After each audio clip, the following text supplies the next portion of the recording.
We want to, we can leave your friends behind, 'cause your friends don't dance, and if they don't dance, well they're no friends of mine.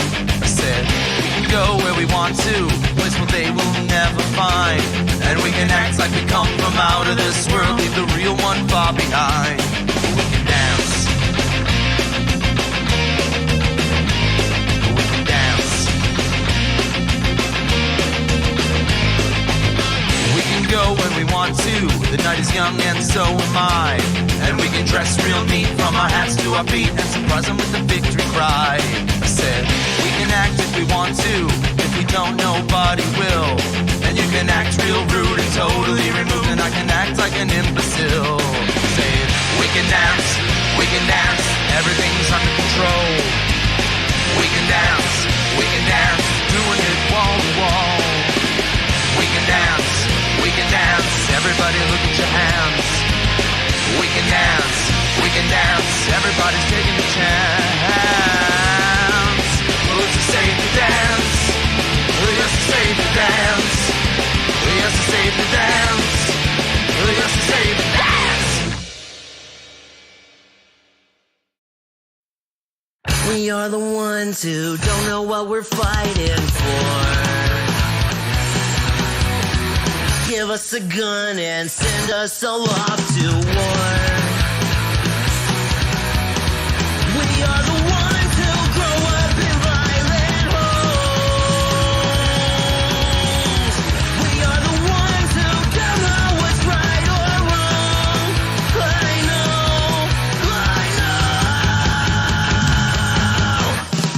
We are the ones.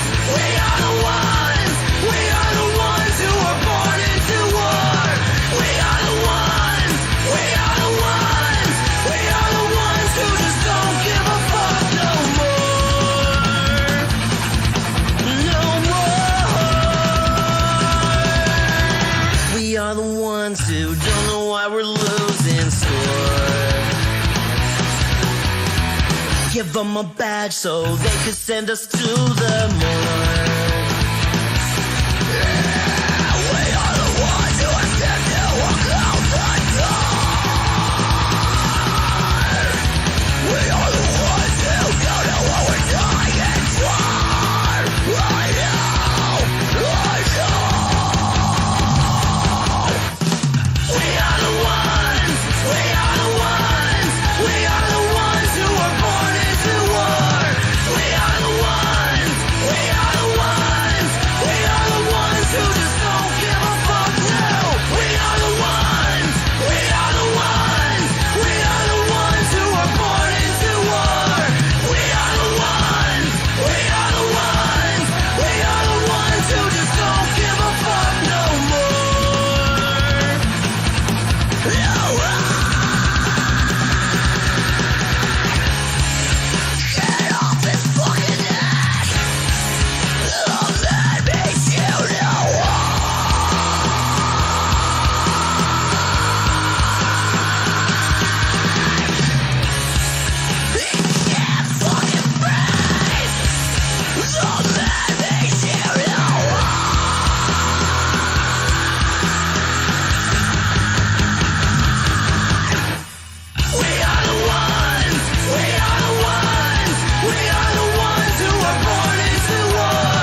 Welcome, ladies and gentlemen, to the latest episode of I'm No Joe, your home for all things combat sports and the place where every armchair quarterback can feel like Eddie Bravo.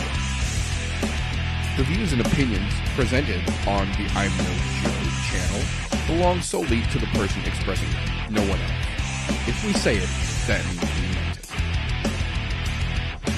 That being said, this show does contain adult themes, adult content, and general shit that you shouldn't be letting your kids intake.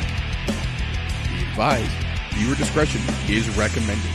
Proceed at your own risk. You've been warned.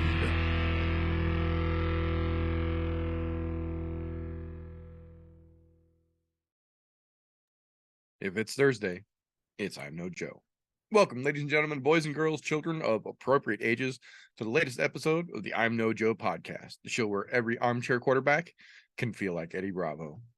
Today, as like most days, I have got a glorious panel here with me to break down and get into all the shit talking and shenaniganry that has fallen through the combat sports world since we saw you fine folks last, and then get into, well, it's a pay-per-view card. We'll call it that, but we'll talk a little bit more about that when we get there later on. First and foremost, though, gentlemen, how the hell are you doing this fine evening? Doing pretty good. Having a good one. Hope you guys are doing good.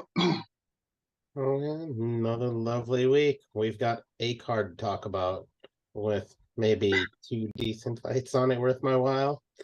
Oh, it's something. We got something. It's better than nothing. As I said, it's a card. It's a pay-per-view card. So, but we'll definitely get more into that as we get a little bit further through the show, though. As we like to do around here, though, first and foremost, we're going to kick things off with a little bit of news and recent events. Now, surprisingly enough, the news tree in the combat sports world this past week has actually been fairly quiet as compared to recently. Over the last couple of weeks, we have gotten just fucking rainstorms of news stories dropping all over the goddamn place. Not so much this last week. There wasn't as many stories, but the stories we got, I feel, maybe a little bit bigger than the sprinkling of news we've had recently. First and foremost, probably the biggest news in UFC, it's official. Conor McGregor and Michael Chandler will be coaching The Ultimate Fighter this summer and then fighting some point later on in the year. Conor McGregor makes his return to the UFC after the leg layoff, and he comes back to take on Michael Chandler as a tough coach.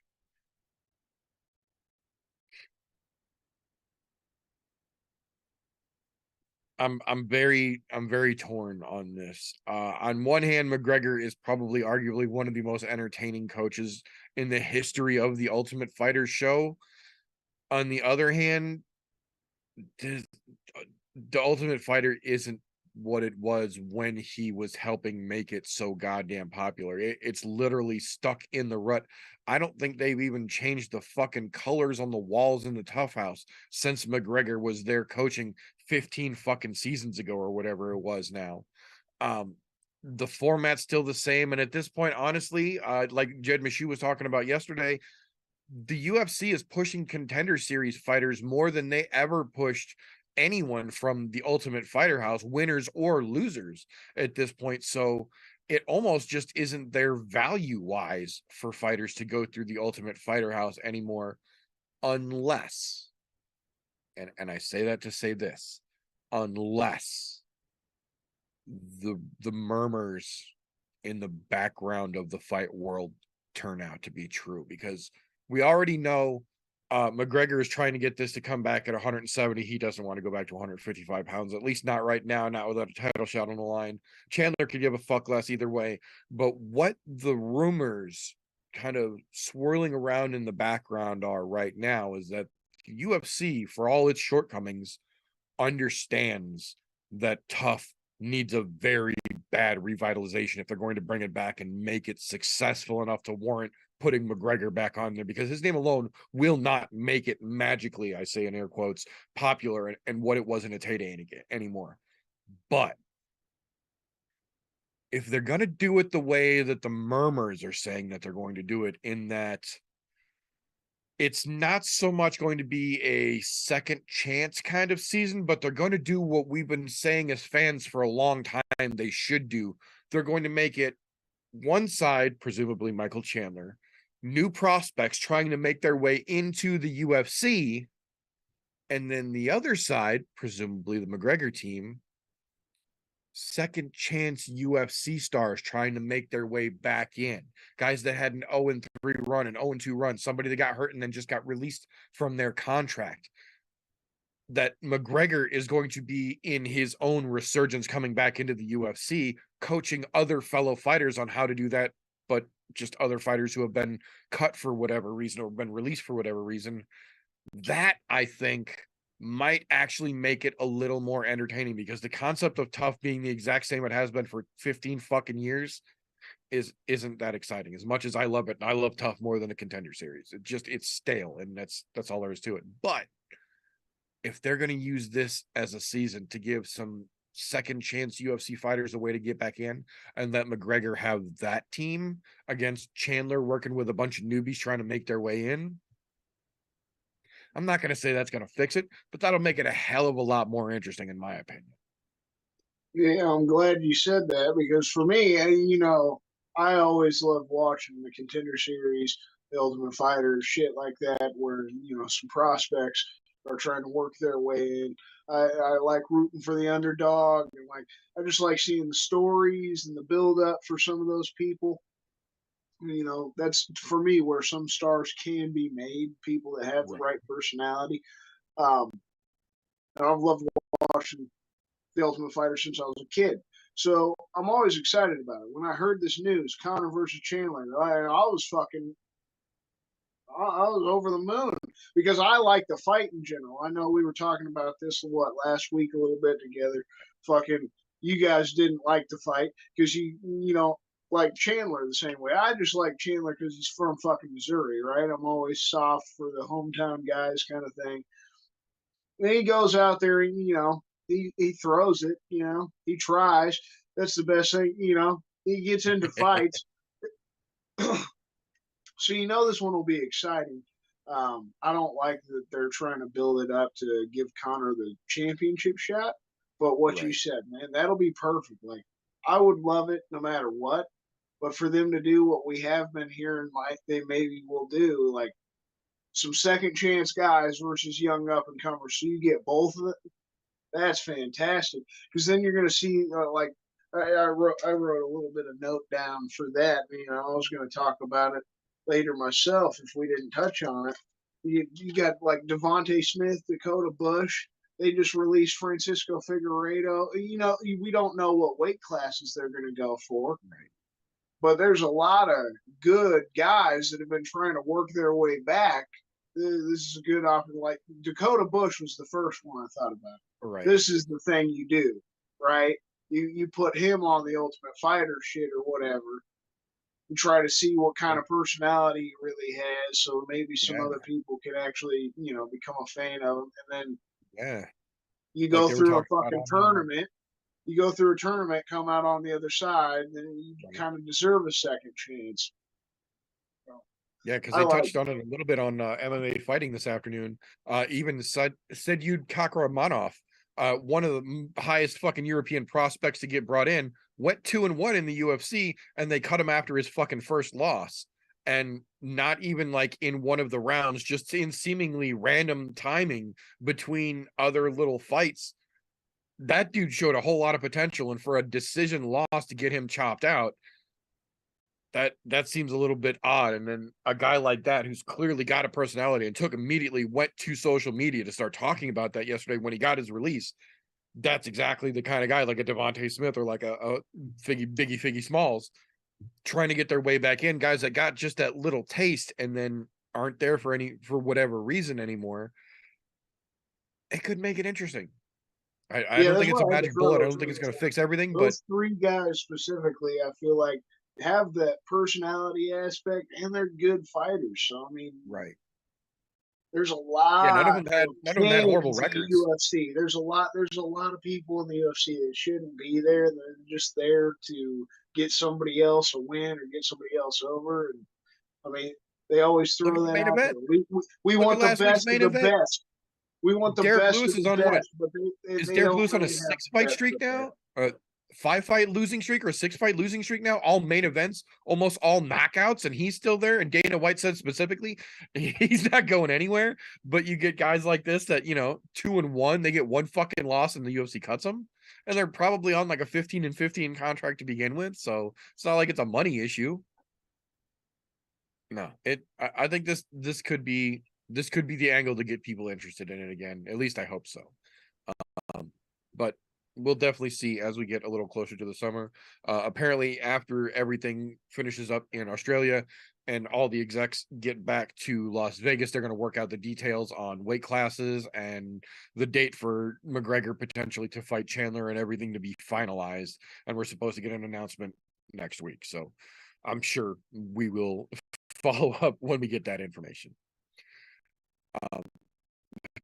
That'll bring us to an interesting one here. Next weekend's UFC Vegas 69, nice, headlined by Tyler Santos and Aaron Blanchfield, which is an interesting choice for a main event. But one of the fights that a lot of us were kind of worried about hanging in the wings has officially been calmed down. It has been confirmed they are back in action. The Warthog is not hanging on the sidelines after all. We did get official word just this afternoon that despite his previous opponent pulling out, Jim Miller is still going to be on the card next weekend, taking on Alexander Hernandez on a week's notice. So I don't know if it's, I don't want to say it's a better matchup than the original fight, but it's a better matchup than the original fight. I think I'm fucking here for it though. I love anytime the Warthog is in there. Anytime A10 gets to drop fucking bombs, I'm always fucking excited. And the fact that they were worried that they weren't going to be able to find somebody for him last minute, and then Alexander Hernandez popped up. Okay. Hernandez definitely needs to put on a good showing one way or another anyway. So I think that'll be a good target practice for the Warthog to run through. I think the hardest fight that the Warthog had ahead of him was trying to fight off his wife making him get a haircut. Yeah, I know. Just That saying. keeping the goats out of his Jeep. I'm just saying, when you got to put up a poll to see what you should do about the haircut situation, there's issues. Yeah, I agree. That was a rough one. Speaking of replacement fighters, though, oh shit. We got interesting news for UFC 285 cracking down in Vegas on March 4th. After the Ronnie Yaya pullout, we now get official word today that Cody Garbrandt is staying on the card and will now be fighting Trevin Jones at UFC 285. Not quite the same grappling and wrestling prowess that Ronnie Yaya was definitely going to fucking present, but still a fairly interesting matchup. And at this point, I feel probably about what Cody deserves. He doesn't need to be fighting fucking top 5 guys. Trevin Jones is a good enough name for the meanwhile, I think. That being said, as if the UFC hadn't been scheduling things strange enough this year, we only got 2 cards in January, but we're getting 2 pay-per-views in March, UFC 285 on March 4th, and then UFC 286 on March 18th from London. We now officially have word that the final card in March, the UFC, I think it's going to be Vegas 72, is going to be headlined by none other than Corey Sandhagen and Marlon Vera. That fight is pretty fucking exciting. That card also has Bruce Leroy versus the Nate Train Nate Landwehr on it, Macy Varver versus Andrea Lee, and Holly Holm versus Yana Kunitskaya on it. So that fight night card is definitely better than the fight night card we've got coming up next week for damn sure. But all in all, I like the way they're stacking that one up. And this one is also going to be one of the first fight nights out and about again. This one is going to be taking place at AT&T Center in San Antonio, Texas. Yeah, So that's the only reason this makes sense why they moved the fight, because we were supposed to get Cheeto and Corey next weekend. yeah, this was going to be the next week's card, correct?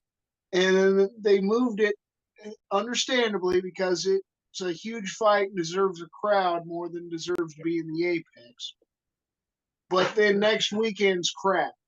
Like I mean, I like the ladies fight. I am somewhat interested in the Santos and Blanchfield fight. Everything else, don't care about now. We were going to get that fight still, and then we are going to have a good main event. Would have been a decent hangover. Like for once, a decent hangover. Still hangover, but no. They fuck it like always. Because you could have just originally scheduled this next weekend somewhere else instead of having to do everything at the Apex. You can just everything that's not a pay-per-view go somewhere around the country and sell tickets. But they don't want to do that. At this point, I would rather be hungover from drinking than deal with the hangover cards we're getting from the UFC because they're fucking piss poor lately. Getting rough, man. It's getting real rough.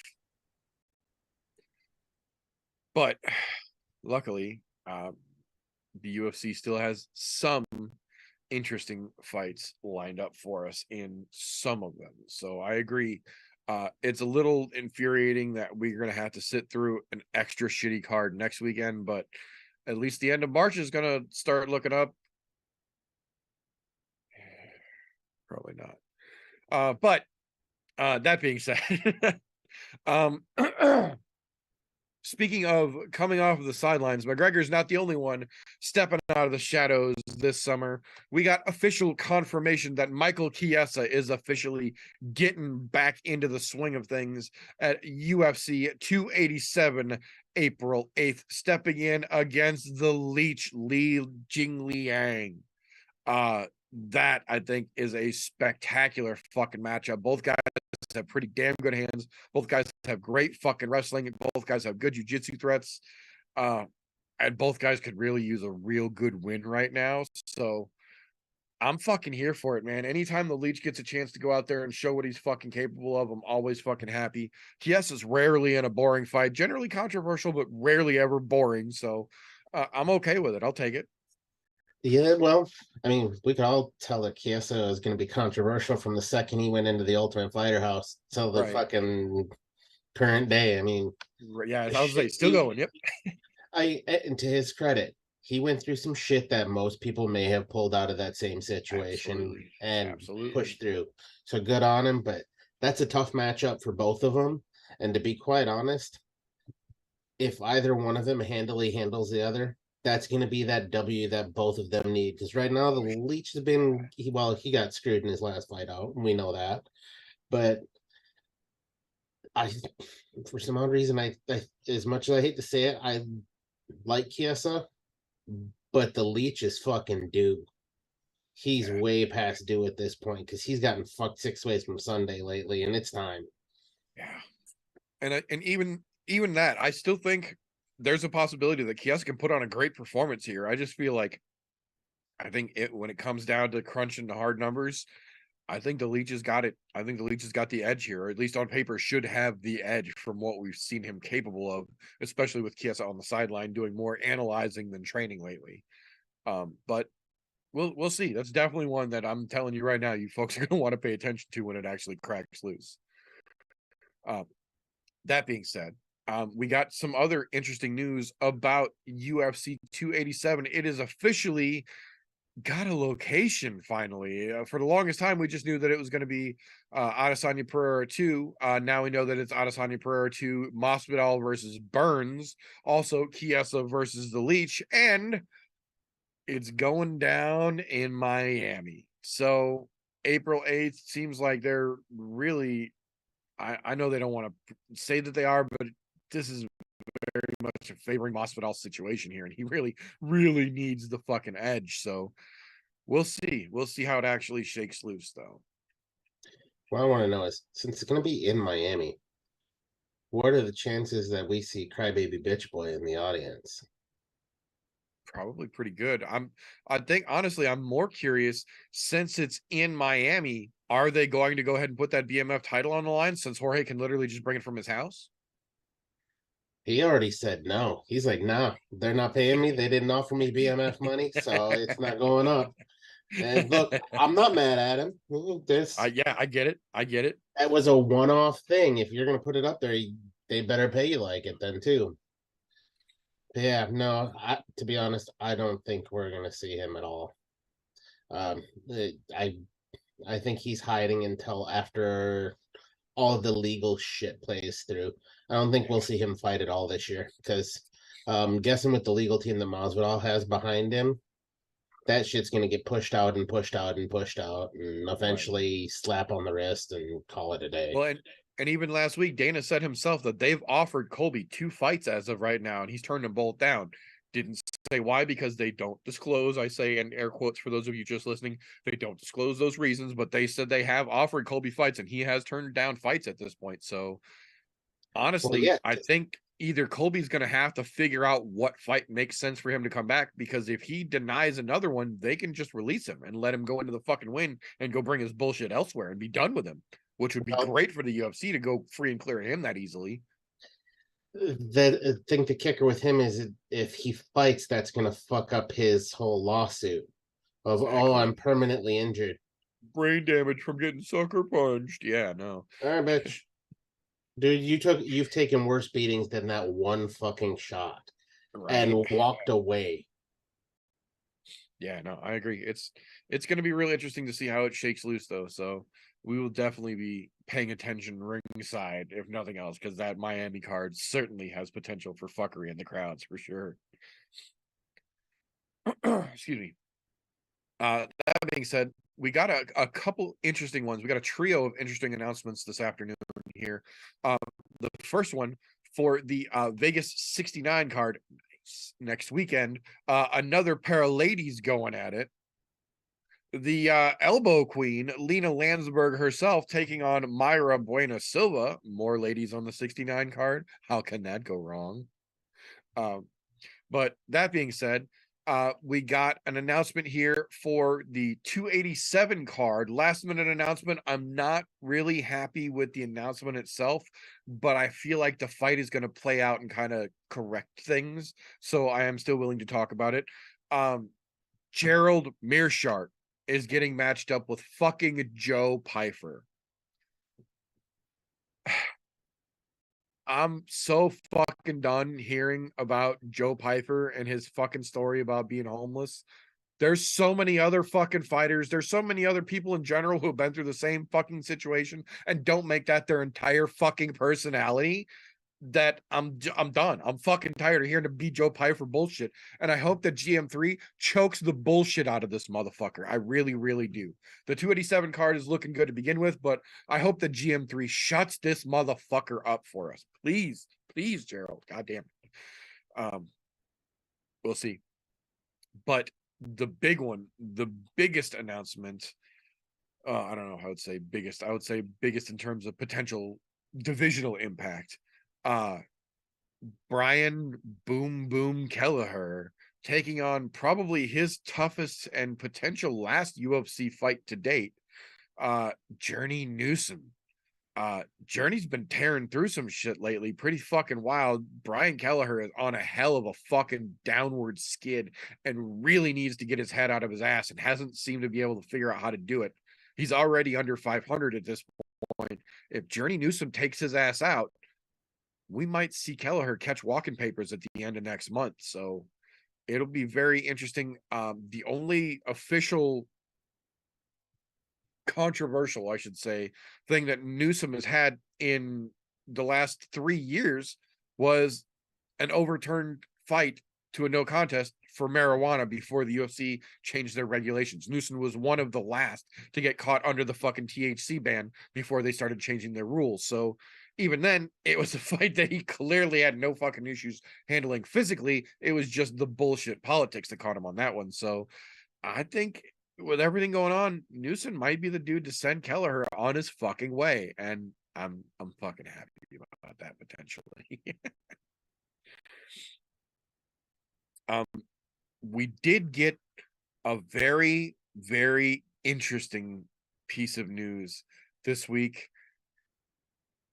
It's a question that has long been asked in circles in the UFC community. At one point, we thought we knew the answer to it, and it turns out we were all wrong. But we're getting another chance to take a swing at things and figure out the answer to the proverbial UFC question. Where does Kevin Lee fit into all of this? Turns out, back in the UFC again. The UFC has officially re-signed Kevin Lee literally 1 year and 1 day after releasing him from his UFC contract back to the lightweight division once again. I don't see what it is that Dana and Mick Maynard see in Kevin Lee. I wish I did. I hope he's just going to come in, kick ass, and take names this time and not put any of the bullshit back out for us. But it's Kevin Lee, so I got to expect there's going to be some bullshit. But I believe this is his third stint with the UFC now, all said and done. And I honestly don't understand it. Like, his last run wasn't that fucking great, and he literally has done nothing in the 1 year he has been off since they released him. So it's a little confusing, to say the least, but I'm hoping it lit a fire under his ass. hopefully, yes, hopefully that boy has got a jet attached to his rectum now and he's ready to just fucking go. But based on past experience, I am so fucking highly skeptical. We'll see. We'll see. Dana White even took a picture with Kevin Lee to announce that he had officially re-signed him, which is leaps and bounds progress from the relationship those two have had for the last couple of years at the very least. So I'm interested to see how it plays out. I don't think this is going to be what Kevin thinks it was, but I'm interested to see where it goes from here. Especially now with Kevin's brother, you know, the new international celebrity that he is on TikTok Food Critics. Well, you know, at least now we might find out where Kevin Lee fits into all of this. Exactly. That's my hope. Fingers crossed. Now we can find out where the fuck Kevin Lee fits in. Oh, that being said, though, we got a very unique, I think that's the right word for it, a very unique announcement this week. April 1st, as if there could have been any other date to host this event. Jorge Masvidal's Game Bred Boxing event number 4 will be taking place at the FeatherWeight Forum in Milwaukee, Wisconsin, with an interesting lineup of boxing matches. All but the main event being 6-round matches, the main event being an 8-round matchup. Dylan Kleckler versus Josh Burns, failed BKFC Walrus Slap fighters. Paul Daly versus Anthony Taylor, a has-been MMA fighter and a controversial almost boxer. Pearl Gonzalez versus Gina Mazzani. Interesting matchup. Boxing. So grappling or MMA ladies now in the sweet science of it. Interesting. Jose Aldo versus Jeremy Stevens, which is extremely interesting considering that Jose makes his professional boxing debut this weekend in Rio, and is then scheduled to turn around and box again on April 1st against Jeremy Stevens. I don't think it's anything Jose would have to worry about, but just interesting to see him staying that busy in the boxing world right away. The co-main event, Vitor Belfort versus Jacare Souza. And then the main event, which is, in my opinion, the least sensical but still most interesting matchup on the entire card, Anthony Showtime Pettis versus Roy Jones Jr. Now, how those two are going to find a catch weight that is even remotely amicably close to both of their actual weights, I am very curious about, because last I checked, Pettis was a 55er who has fought at 70, and Roy Jones Jr. just boxed Mike fucking Tyson a year ago at heavyweight. That's a slight weight discrepancy last I looked at the numbers, but I'm sure Jorge Masvidal is all about numbers and doing the math. We'll see. Oh, he's doing math all right. His pockets are going to be lying thick for that. Yeah, no, it's an interesting lineup to be damn sure, but the fact that they've got it set and there's legitimate names on it, I'm going to be paying attention. I'm going to be watching at least the highlights if I don't watch the whole damn thing, if it actually takes place, though, because it's on fucking April Fool's Day. So if anyone was the type of asshole to quote unquote book a huge event and fill it with big names just to be like, haha, you fucking morons, Jorge Masvidal's that kind of an asshole. So I don't know.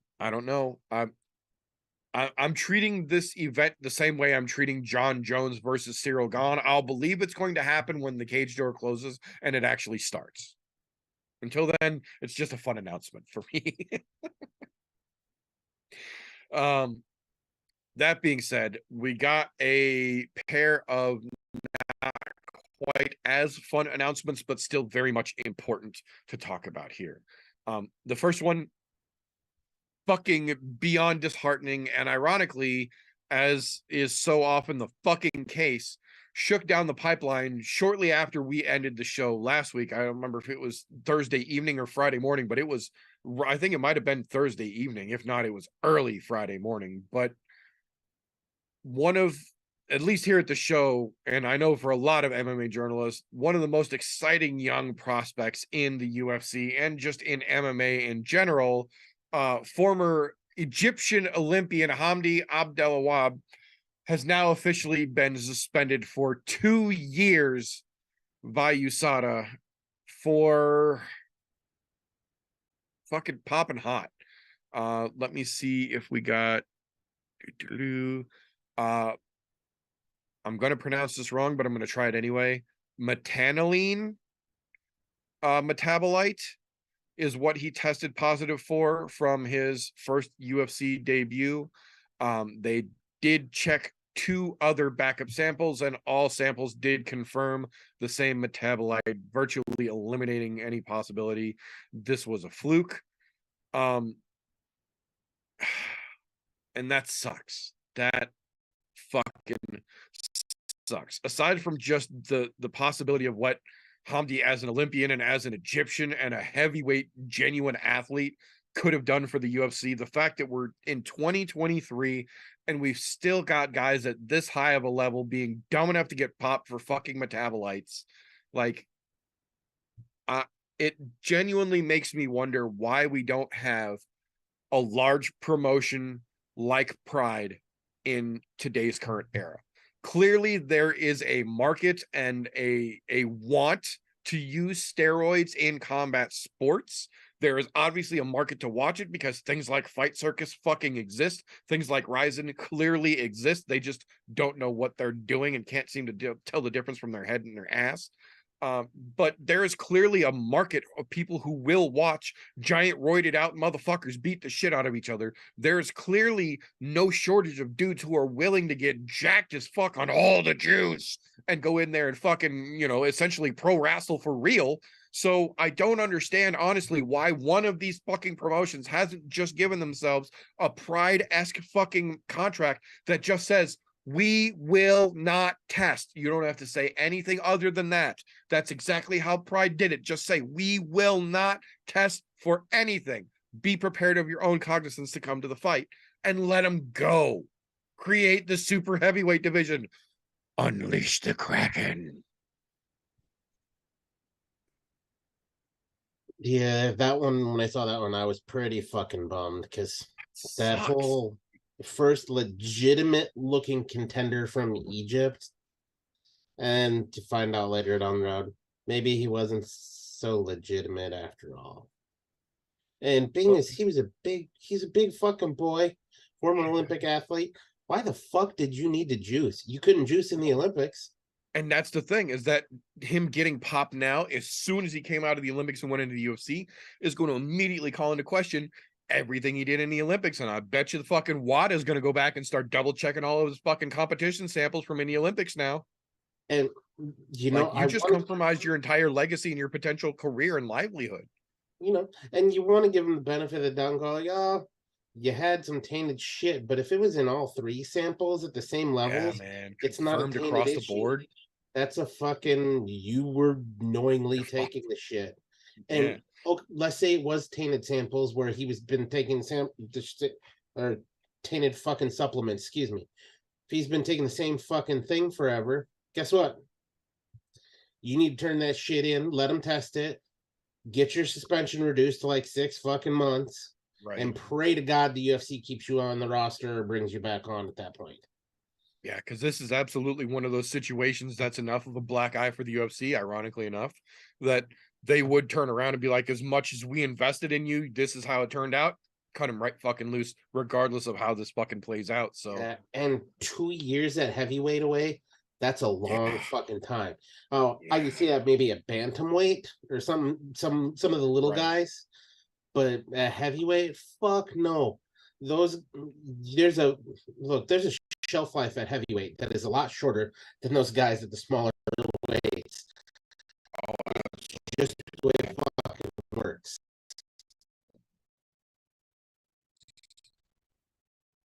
Yeah, and he's 30 years old.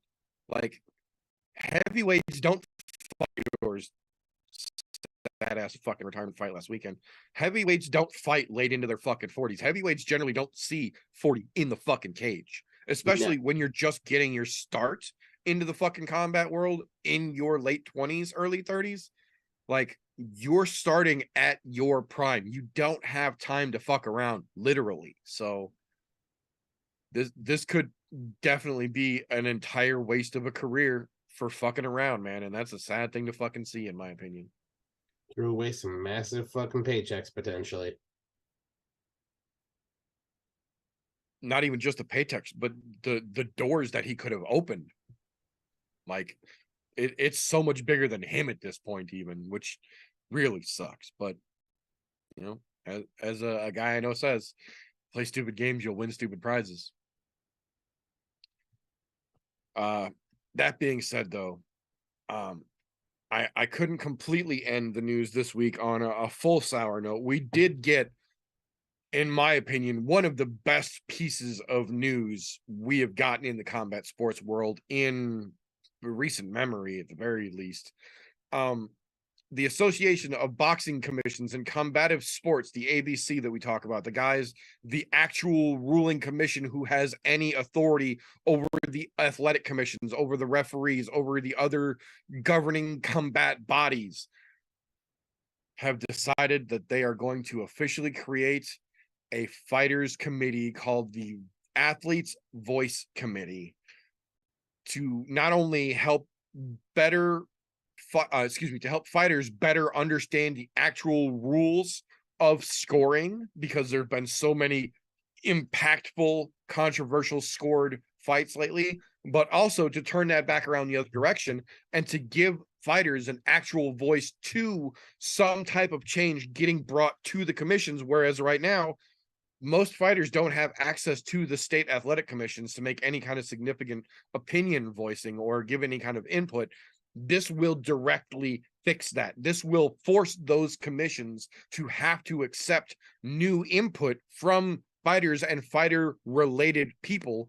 The big 3 that they announced that were starting on this Voice of the Athletes Committee. Where'd we go? Shit, I just lost it. Hang on. There we go. Randy Couture, which you couldn't fucking ask for a better voice, in my opinion, than that one. Former UFC welterweight champion Carlos Newton, big name. I'm a little sketchier on him because he hasn't fought in 20 years, literally. But the third one, the biggest one, the one I feel is going to be the most impactful in this, Dean Thomas. Not only has Dean Thomas fought he's also probably the most go-to UFC analyst that they have right now. And he is directly involved in fights every fucking week all over the planet, knows the rules, unified and non-unified, enough to where they call him in on questionable reviews for his input. So for the ABC to understand how fucking intelligent and how insightful Dean Thomas is in that aspect of it, to bring him into this athlete's voice committee and try and get some genuine good change done from the top down forcibly, now that that's how they got to do it, I'm all fucking for it, man. I think Dean Thomas, of anyone, I think Randy's a great fucking name to have there, but I think Dean is the most relevant because of how fucking involved he is, literally hands-on every goddamn week. You know, it's ironic when you look across sports, specifically MMA and football, that two of the most knowledgeable with rule sets are both Deans. Dean Thomas and Dean Blandino. Just Absolutely. saying, there's something going on in the water with the fucking name of Dean. Maybe I should have named my kid Dean. Maybe he might have ended up in one of those positions. But fuck, that's a great person to have in that fucking spot. You couldn't ask for better because he knows the ins, the outs. Fucking, he knows the game from top to bottom. And then you're pairing him with two fucking legends. Brandy's fucking natural. God damn. That right there, that name carries so much fucking weight, so much knowledge. He still trains people at his age. Yeah. Who else would you want to be having in that other than a guy who tries to roll out a fucking heart attack? Yeah, no shit, Insane. right? Anything's tough Get enough a to foam try and roller. take a We'll roll fucking this roller to a motherfucker fucking right out. heart attack. Yeah, that's a tough motherfucker right Oh, there. He said with Newsom, that's a kind of a, I mean, yeah, former champ. Give you that, but been away. He's been away. He hasn't been in direct limelight of the sport in a long fucking time. I looked it up this afternoon because I was having this conversation with somebody else this afternoon.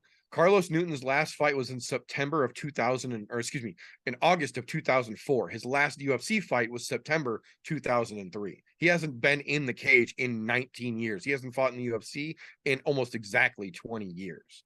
He was a champion. He had some fucking notable monster fights. He definitely has a fighter perspective, but it's an interesting choice, I would say, to take a 20-year removed champion and bring him in for a fighter's voice.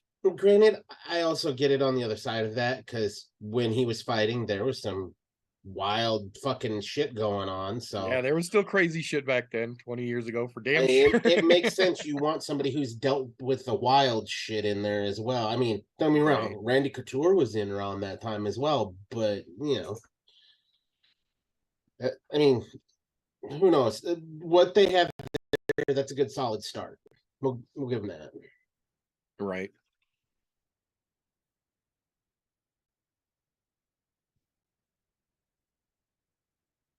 No, I get it. But the only other thing I've got for news that I'll end the news segment with, like I do every week, and I will every week until we get some type of fucking meaningful resolution, is that once again, we have gone another week where we have seen promotions for Dana White's Power Slap League on TBS, and yet to see any punishment for Dana White power slapping his wife New Year's Eve in Cabo San Lucas. I don't give a fuck. I'm going to keep talking about it until someone gives him some type of actual meaningful fucking repercussions, because saying I have to live with this isn't a fucking punishment. That being said, though, any interesting news stories any of you gentlemen might have caught this week that I didn't talk about today? Yeah, I got a couple little tidbits. One that's not fighting related. Patrick Mahomes won the MVP. So let's go for the Chiefs. Some sucky news. I heard Nate Wood, Nathaniel Wood and Dan Hooker, they're out of their fights coming up. Dan Hooker was supposed to fight Jalen Turner. I guess they're trying to keep him on the card, but don't have a replacement. Yeah. Nate Hooker Wood was supposed to fight represents LaRon Murphy, and that fight's just scrapped. So yeah, the picture that Nathaniel Wood posted of his fucking knee with that fucking smiley face cut all the way across that shit from quote unquote hitting some wood trim in training. Skeptical face is skeptical on that one. Well, But I saw the day on his Instagram. He showed the video of it. of him trying to get the takedown and everything, taking the fall. So he I tried don't know. posting the proof of how it happened, I guess. Yeah. But, Hey, good for posting receipts. I don't know if I want to watch it, but better, two better pieces, right? The one, commentary, normally not so good, right? And I know you guys don't normally listen to it. Well, DC and Rogan won't be there this time around. Instead, it's going to be the other DC. It's going to be Dominic Cruz and Michael Bisping tagging along with John Anik like normal. So I actually like that. Yeah, Dominic Cruz, I actually like listening to him commentate the fights. Michael Bisping gives you that little bit of a funny laugh, a little better than DC in my opinion. So still keeps it light, but it's going to be a better commentary team this weekend. Excited about that. And then, I had to, right? Because we're fucking from Kansas City. UFC's coming back to Kansas City in just a few months, and I fucking love every last little bit of it. Biggest reason why, we're getting blessed beyond belief. hell yeah. Yeah. Main April event 15th is himself. officially now UFC Kansas City, headline by Max Holloway versus Arnold Allen. I've been talking to the wife. I believe we are going to be driving up to Kansas City for that one. that's close enough. It's just a couple hours away. For the day. Like I read the article the other day when they dropped the news. It's going to be within the next month or so. They start selling tickets. As soon as it fucking pops up, I'm trying to snag a couple for me and Vince. Hell yeah. That's going to be a hell of a fucking time. Had to throw that one out there. Hard. Not just even if Max, it's just a main event. Arnold Allen for the main event, because that's going to be Yeah. great. If Arnold Allen can somehow beat Max, that's fantastic. Fuck what the interim belt happening this weekend. We'll talk about it later, I'm sure, when we talk about the card. But that's probably going to be a boring fight. If Arnold Allen beats Max, he should just go right up above that. Fuck the interim belt thing that they're doing. We got that's what I told the wife when I heard about when they announced it was going to be Kansas City confirmed. I told the wife, I was like, even if this card sucks, the main event that they've announced for this card is worth us fucking driving up for it. So, well, yeah, I'm interested to see how they price it. Man, the Billy Q Edson Barbosa fight. You got some hometown guys, TJ Brown, Jake Collier on the card. So it's gonna be a fun time. Yeah, it's gonna be damn good, I believe.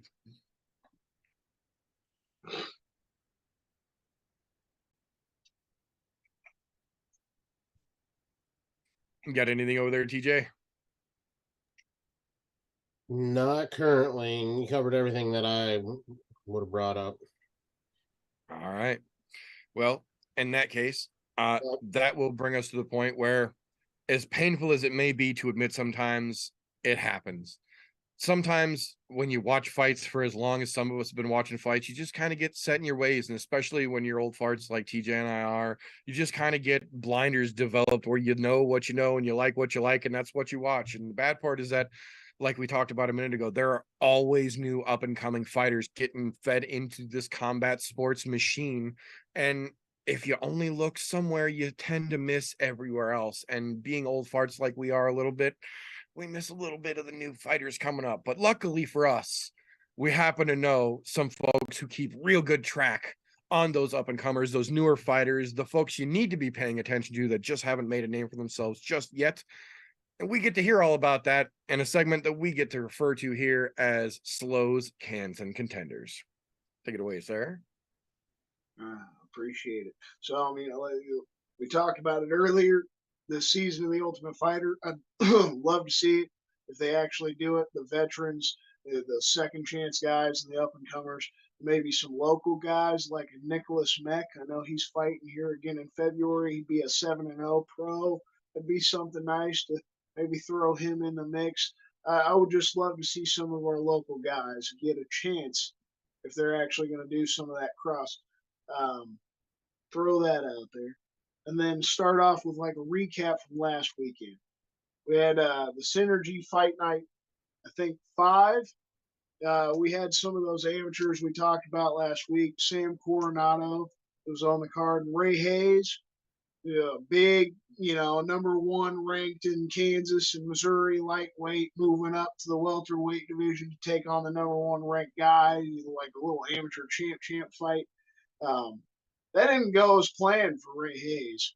To start with Sam Coronado, though, he was supposed to fight 4-0 prospect Jordan Krifka that we've seen before. Krifka had to pull out of the fight, so Coronado got a guy named Aaron Cole, 24 hours notice. He wound up winning a second round submission. So Sam Coronado looked good again. He moves on to 5-2, but wasn't the tough matchup of the other prospect we were looking forward to. So don't know what to make of that. We'll see how it goes for Sam moving on. But Ray Hayes, the 9-0 lightweight, #1 ranked, like I said, here in Missouri and Kansas, moving up to fight Mason Pillow, the #1 ranked welterweight in Kansas and Missouri. Mason Pillow beat the holy shit out of Ray Hayes. I was excited about Ray Hayes, but he's just a good grappler. I mean, that's the best thing the guy's got. Even though he 9-0 as an amateur, he went in there against a striker, got his ass beat. We saw some highlight replay. Anybody want to look it up? Look up the Mason Pillow Ray Hayes fight. You probably find it somewhere, YouTube or something. Some highlights. Mason Pillow literally got him on the ground, got some elbows in, jumps back up, right? And I'm talking gets up on the feet and then jumps, leaps, right? Like you would Superman punch or whatever. Jumps to get that extra oomph and just pile driver elbows. And then hops up, jumps up again, pile driver elbow. That's how bad Ray Hayes got his ass beat. I saw some crazy highlights I've never seen. So now I'm looking forward to Mason Pillow. He's become the new contender to look forward to. Ray Hayes, after the fact, said he tore his LCL at the beginning of the fight. So apparently, he wasn't 100%. But still, when it came to a striker moving up a weight class, got his ass beat. So the local guys on the amateur level, it's questionable. Sam Coronado didn't get to fight the other big prospect. Ray Hayes got his ass beat. So now we'll be looking at Mason Pillow in the future. That dude is something. If you see the fucking highlights of that fight, that was crazy. Him just the pile driver elbows, one of the best things I've ever seen in my life. Didn't even know that was possible. I mean, it is legal, right? There's nothing illegal about it. It's not a 12-6 or whatever. I've never seen anybody fucking do it. Technically speaking, it is an illegal throw. That is 100% legal. The way that it's done, it's just one of those we don't see very often. To say the least. It was great. It was great. Seeing that highlight, I liked Ray Hayes, but man, I like Mason Pillow even better now. That was fantastic. So I had to throw that. So then, me and Vince will give our Kansas contenders for the week. Off of this card, we're getting this weekend. Going down under. Going to Perth, Australia. So start with the cans. I'll give mine, let Vincent give his, and we'll do the contenders. So on the can side of things, I got Don Shane. This is one of my cans I'm looking at this weekend. He just got beat down. He went against Sadiq Youssef for his debut. That's a tough go to start, but 30 seconds. I mean, the fight was over before he even started. I just think the level of competition is too much for Don Shane. He's fighting another guy debuting, Jack Jenkins, but I think Jenkins is a little bit more of a prospect, has some good potential with the finishes. This might be tough for Sheamus on the second fight. And then I got Francisco Prado. This kid, he looks good on paper. 20-year-old, 11-0, all 11 fights, come by finish. But his past handful of fights, he's been fighting for the Samurai Fighting Championship. Promotion none of us have ever heard of. He's been fighting not just that, guys that are 0-1, 0-0, 1-0, just absolutely no experience. So the finishes have been coming, but he hasn't fought anybody. You got to fight who they put in front of you, but I'm going to throw that out there as a can. He's fighting Jamie Malarkey. That's going to be tough as hell for him. The experience level is going to show. And he's just not ready for that level. So I'm throwing him in the can. And then Justin Taffa. I mean, I think Paca Porta is going to fucking get it done. Throw the Boston out there. That again, that experience level is going to show. Only 8 fights for Justin Taffa. He's been kind of back and forth, 2 and 3 since he's been in the UFC. For the heavyweight aspect, I just don't think, he's UFC level. Paca Porta, he's just that fun fighter. There's nothing special about him, but he's going to make it a fun one this weekend. So, you got any cans for us, Vince? Well, the first can I see when I look at this card is Elise Reed. I don't like seeing her on a card. I like the leaders in full agreement. Absolutely agree with that call right away. Thumbs up right the fuck out of the gate. It's not anything personal. It's just she's not entertaining. Oh, it doesn't have to be personal. We respect all of them. They made it to the point they're at, but you can say it that they're not a good fighter and they maybe shouldn't be there anymore. The biggest can, if you were, I don't see anybody else really as a can unless you count. Well, not really. Prado's not a can. He's just fought a lot of guys that don't have much experience. I like that you kind of agree with me. Yeah, I don't like it's not just the Samurai FC that I saw, man, digging deep into this kid's record, fighting nothing but 0-0, 0-1, 1-1. Like, it's bad. All 11 finishes, but he's fought nothing. All right, so contenders, I'll make it a little quick here. I got Jack Jenkins. I said it a little bit earlier. He's 10-2. He looked good on the contender series. He got that good finishing potential. It just seems like a fun personality. So we'll throw him in the contenders. You got Jack Della Maddalena. He's already had a few fights in the UFC, but I'm still throwing him in the contender because he beats Randy Brown, especially the way he's entered in the UFC. First 3 fights end in the first round by technical knockout. You do the same thing to Randy Brown. That should put him up in the top 15. Then he's a true contender. Yeah, I like Shannon Ross. It's tough. Obviously, he lost his fight on the contender series, but he was fighting through appendicitis. So I want to see the fact that this guy's got some finishing ability. I think Cledson Rodriguez is somewhat interesting himself. I'm just looking towards this fight. So we'll see, the tough ass motherfucker we saw Shannon Ross be. He looked good in the first round of that fight. He got finished in the second round, but he was fighting through appendicitis. That was crazy. So that's why he even got the chance. You got any contender? You would call him a contender. I would think he's more of an underdog than a contender, but he's got 11 submissions. It's Elvis Oliveira. I like seeing that many submissions on somebody's record, so I will consider him a contender.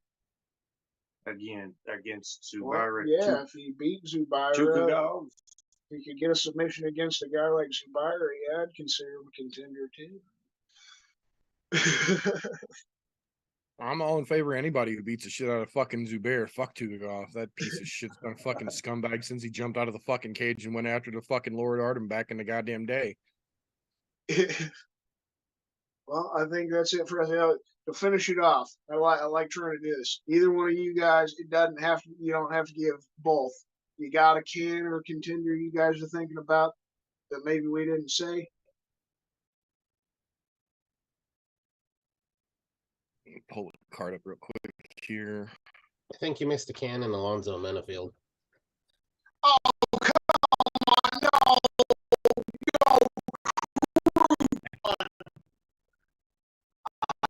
Can't. That's 2 cans. The one. Oh my god. That was kind Just of like Jimmy Cruz first when it comes to that. Taking Minifield because I think Cruz is going to get his ass knocked out. I just think that was a good throw out there. Jesus Christ. Ah, there we go. That's what I thought. They're both So cans. I would probably say my can for this particular card is going to be Jamie Malarkey. I don't know. For a while there, he seemed like he was really on the fucking track to try and make a splash, and it's just like, where fuck you go? What are you doing? Like, you ain't doing shit no more. I don't fucking care. Like, you ain't winning, you ain't losing. You're sitting on the fucking sidelines in your quote unquote prime. So Yeah, no, I would say that Malarkey would probably be my contender though, and I'm extra fucking sad that RJ's bitch ass ain't here to help me fucking talk about him, you son of a bitch. Melsik Bagdasarian, as RJ and I drunkenly refer to him as Milky Baghdad Sharky Man. One of the most exciting fucking prospects that I have seen the UFC sign and then forget about. Just a fucking tough as nails Armenian, well-rounded fucking skill set, and I don't think we have seen him since last fall when he put on a fucking spectacular fight over in Abu Dhabi. So I am always excited to see Milk Dad Baghdad Sharky Man. Yeah, I'm excited to see him too. And then Modestus Bukauskas getting his second chance. I'm excited to see how he does too. That's good shit. Well, that's it for us. That's it for the contenders this week. Much appreciated, sir. Much appreciated. So that will bring us to a point here where we have a segment that requires its own individual disclaimer. Now, you obviously saw the disclaimer or heard the disclaimer in the beginning of the show, otherwise you wouldn't be here yet, but this segment requires its own individual disclaimer. We have to start this segment legally by saying that Tapology.com does not in any way, shape, or form support, endorse, or sponsor the I'm No Joe podcast. Yet. That being said, Tapology.com does offer an option for you to make a free account and make picks on fights just like we talk about here, so much so that we've created a group to do so called ImNoBookie, all one word, or Group 965, however you would like to look. The group is open to the public. You are more than welcome to join the group. You are all invited. Join the group. It is public, open. Request gets put in. We approve them right away. Get in there. Make your picks head-to-head against us. We like to go over the interesting things that shake loose down the Tapology tree in the picks, and a little segment that we lovingly refer to as Tapology with TJ. So, after last week's fuckery, we're going to get right into the fuckery that was last week's card. Lewis Spivak fight night. At the most random fucking time you could ever have a fight fucking take place in the US. Understandable if it would have been in, say Korea maybe. Doesn't make sense to have that same time slot in the US when, it's on ESPN fucking Plus. There's literally a streaming service. There isn't a time slot problem there. I'm just saying. Anyhow, with all of the fuckery that came with that, that also came with some fuckery and fight picks. Overall, our group did fairly well. And I say fairly well because none of us batted below 500. However, there was only one of us who managed to hit 8 of the 11 fights right. That beat the meter himself, taking home the W this week. What's crazy on this one is between second place and the Trip Over Your Dick award, there was only a 35-point difference. So it was all about who got them perfects and semi-perfects in there to get those in there. So, without further ado on this, that wonderful award of tripping over your dick goes directly to none other than Christian's brother Vinny. Absolutely tripped the fuck over it, took last in the standings. It was an ugly showing, Vinny. I would have figured after the fight you put up last week in the pit, you would have had much better picks. What the fuck happened, son? Let's get better this week. You must do that.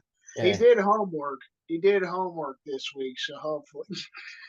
Well, hopefully. Now, hopefully that doesn't cause me to fucking put my foot in my mouth, being as I have to do this segment. So I'm always worried I'm going to say the wrong thing, the wrong motherfucker, They're gonna take first. I'm gonna trip over my shit. And it's bound to happen. That's just the way this game works. But yeah, so that was last week's. Now that brings us into this week's UFC 284 taking place on Saturday at a fucking normal time slot in the US. And guess what? It's in fucking Australia. Wait a minute. How did that happen that they were so capable to be able to make sure the time slot was right? Well, and before we get to Australia's card, I would be remiss if I allowed you to forget one of the also more important things about last weekend's picks. You nailed the Bellator 290 pick for win. Oh, I don't cover those ones on here. We only cover the UFC ones. But yes, that's what I said. did blast the I shit will out of give you Bellator. credit because I thought I had those picks nailed down pretty good, and you blew my ass out of the water on that Bellator pick. So I will absolutely give credit where credit is due, even if you don't take it. I had a decent overall weekend. I did well in Bellator. Slightly behind in second place on the UFC card. Not bad overall, but like I said, we don't talk about Bellator on here as far as the picks are concerned because otherwise this segment will go on too fucking long. We don't need that. Don't get me wrong. If you guys want to fucking make picks for Bellator and shit like that, feel free. I don't always make Bellator picks. I really don't. It's one of the ones where I'm like, meh. But this week I thought with the shitty time slot and I'm only going to be able to catch one card, I may as well fucking pick the Bellator fights. And those ones, since I was able to watch it, it was a little more enjoyable to know that I had a little fucking dog in the fight there. But that brings us into this week's, and like I said, UFC 284. MakhachevVsVolkanovski. Rest of the card doesn't fucking matter. It's kind of like whose line wins it anyways. We're gonna award points, but they really don't fucking matter at this point. No, with that being said here, just to let everybody know, all of the odds pretty much are coin flips. The widest margin that we have on the card currently is the Cledson Rodriguez and Shannon Ross fight. Or Cleiston. Jesus Christ, I sound like fucking Joey Diaz mispronouncing fucking names. They've got Shannon Ross at a plus 270 and Rodriguez at a minus 325. And actually, I was incorrect. I apologize. I read that incorrectly. That is not the widest gap. The widest gap is Jack Jenkins and Shanesis. Don Shanesis. Well, like I said, I'm Joey Diaz in fucking names tonight. Fuck it. So Jenkins minus 340 favorite. Don a plus 280 underdog. And that also goes for my neighbor Don. You're a plus 280 underdog this week as well, motherfucker. Love you, buddy. No, so most everything else is coin flip to include the main event. They've got Volkanovski, which I can't say it's a big gap because it's not. It's a minus 380 and a plus 310, which, to be honest, with those kind of odds, can be a coin flip. But I think they're giving Makhachev way too much credit, and they're not giving enough credit to fucking Volk because, look, we've seen Volk in some really bad spots. Don't get me wrong, going up 10 pounds is a big fucking deal, but that means he doesn't have to cut weight. He gets to just go in there willy-nilly, eat his fucking pasta and pizza all fucking week long while he trains his fucking ass off. Don't get me wrong. We know those Dagestanis apparently fucking wrestle on or work out on Saturdays and train on Saturdays because they had to make sure they got that in the nice little fucking lead up this week. But yeah, everything else 50-50s across the boards. So get in, make your picks. Go over, like I said last week, I've been using Best Fight Odds. They cover all of the different areas that you can make bets in. Namely, the two big ones I look at are the DraftKings and BetMGM, because those are usually the two most prominent, pretty close to being right on most of the time. Now, that being said, it's a fight game, so anything can happen. Not any crazy outlandish picks like last week where you had the minus 1,700 favorites, So, see, get your picks in. Find out who trips over their dick next week. Vinny, it better not be you, goddammit. You can only do that 1 week in a row. After that, I start calling it your vagina, and then it's a bad problem. Good shit.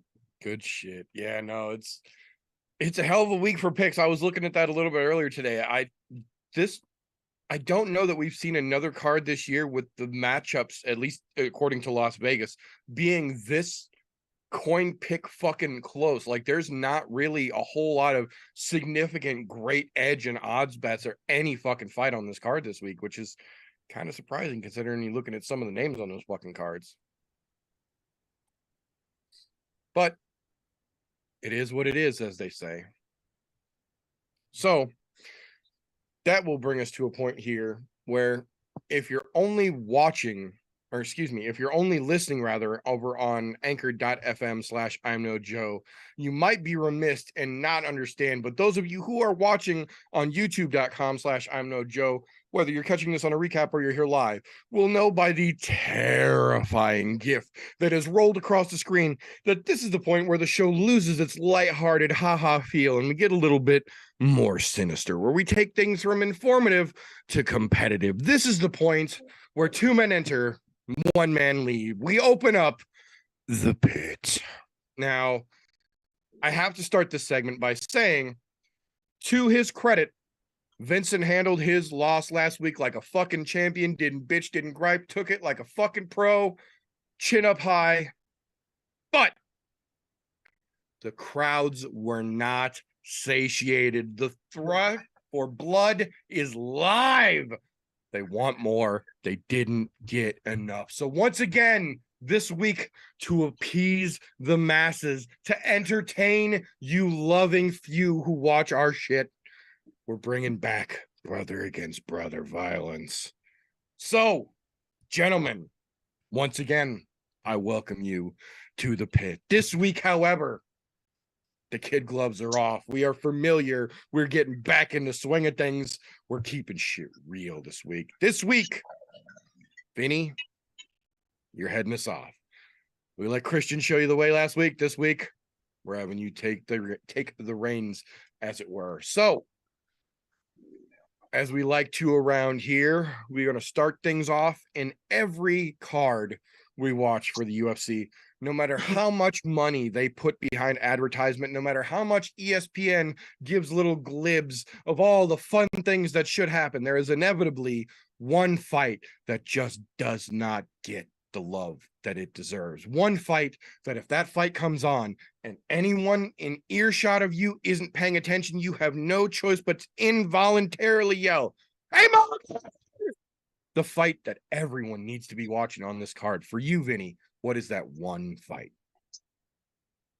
Well, this is a easy choice for me. It's got to be the main event. I've been on Volk's side. I've been on Volk's side since he fought. God, it was before Brian. Help me refresh my memory here. Before Brian Volk fought. Dang it. I think that's when you. Is that when we stick? I think that's when you fell in love with him. No, that's probably That was the first time I think I showed don't you a remember fight things with before that. Volkanovski. Okay. Yeah, you had that Ultimate Fighter season and That is Volk the one. and Brian Ortega. So yeah, you've only seen him It's a few times, but you like him. He's just too good, man. Makhachev's the same exact way though. Yeah, he's like Manny Khabib, and I want to see that fight so bad that I want to skip the whole card just to see that one. The co-main event before that is going to be a little bit of a snoozer, I think. Leading up to that one. I could definitely agree with that. The fight before T-City and Holloway was Aldo fight, for the record, though.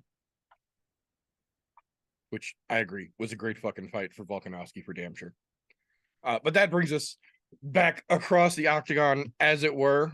So, Christian, we come back to you, sir. On every card, there is inevitably a bunch that get all the love, and then one that just doesn't get the shine it should be. One that when it starts, you can't help, your mouth involuntarily opens and you have to yell, "Hey Mo, get in here!" So that everyone around you comes to see that fight. This weekend, what's that fight for you, sir? All right, so I feel like Vincent is right. I'll agree with him. We're all excited about that fight. We could maybe skip the whole card to get to it, but it's the low hanging fruit, obviously. But the co-main event, he also said that complete trash, shouldn't be there. So the second fight, maybe the same fight that TJ mentioned earlier, because he said he only really cares about two, right? So you'd think main event's one, and then this other one, people's main event, Jack Della Maddalena versus Randy Brown. I feel like this could be the fight of the night, aside from the main event, right? This is going to be fantastic. Like Jack finally getting tested with getting Randy Brown, a guy that's had 14 fights in the UFC, he's done pretty good through most of those. A guy that's got a lot of finishing ability, and then the biggest thing, he's tall, he's rangy, he's got the length. So it's going to be harder for Jack Della Maddalena to get in there, to work his jab, to put on the boxing like he's done in his first few matches. So we get to finally see that test. How good is Jack? And if he's as good as we think he is, and Randy Brown's as good as we think he is, they're both on point. This could be an all-out 3-round war. And I think even people that aren't normally fans of MMA would love to see it. You know, the bloody slobber knocker. Me and Vince on our podcast, we do that little bet on blood pick. You know, which is going to be the bloodiest fight? I've got this fight this weekend. I think this could be the bloodiest fight. This is shaping up to be one of the most exciting. And then I'd rather see Jack kind of show us that. He's shown us the finishing ability. You go up against a veteran with a ton of experience and also that challenge in the length and range and just go through a war with him and come out on top. I'm excited for it. Interesting. Interesting indeed. I could definitely see both sides here. Despite Dana White talking out his fucking ass, they have not promoted this fucking main event in the least. I shit you not, I have seen double, if not triple, the amount of posts from the UFC's social media about fucking Power Slap in the last week that I have about the fucking next potential, third potential champ status in the fucking UFC. So regardless of That's who why I had is to involved throw in the that fight out there because they really have not mentioned the Jack versus Randy Brown fight, but that's the only other one that's exciting. well, aside from the main that's what I'm event. saying. You know, The fact that we have a champ status on the line here this weekend, and Dana White has spent more time talking about fucking Power Slap than a potential champ situation is a bit ridiculous. And I completely agree. The fact that we are going into Australia and JDM is getting virtually no love from the fucking press boggles my goddamn mind. Everybody and their fucking brother who is in Perth already is drooling all over Jimmy Crute's nuts right now and Robert Whitaker's feet, despite him not even being on the goddamn card. And it seems like nobody's giving JDM any love either. I completely agree with you there. What do you think, Golf T? I think the UFC as a whole tripped over their dick.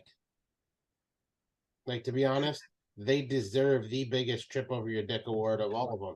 Sorry, Vinny, you took second place again on that one because fucking UFC and they're tripping over their dick and not. I have yet to see one fucking ad on the UFC's page for this. All I see is power slap this, power slap that. Power suck a dick. I don't tune into the UFC's page for Slap Fight. Make a separate account for those motherfuckers because I'll never follow it and I won't have to see it. But yeah, both of your picks fucking right on. However, I think you both missed it as a whole when you could have just said the entire fucking card because they're fucking promoting Power Slap. So, you know, you guys missed a little wide left, but still good picks either way. Hopefully your kicker's better on Sunday. Right.